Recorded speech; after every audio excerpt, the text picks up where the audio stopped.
İzləyicilərimizdən biri soruşur ki, Rüstəm Əliyev sizi niyə efirlərə buraxmırlar? Məncə biz Rəşid müəllimi kifayət qədər tez-tez efirlərdə görürük. Belə bir şey varmı? Rüstəm Əliyev? Bəli. Mənim adım Rüstəm Əliyev. Yox, sizə sual verir Rüstəm Əliyev ki, sizi efirlərə buraxmırlar. Buraxılırsınız? Yox, xeyr, məni çox üzr istəyirəm.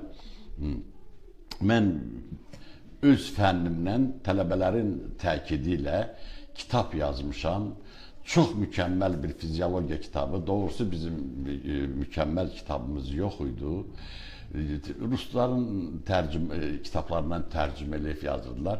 Bu isə tərcümə deyil. Tələbələrin təkidi ilə 856 səhifədən ibarət mükəmməl bir normal fiziologiya kitabı yazmışam və bunun üzərində çalışırdım və neçə aylar, neçə illərdir. Ona görə də mən televiziya çox gedə bilmirəm və çox çağırırlar. Valla vaxtım yoxdur.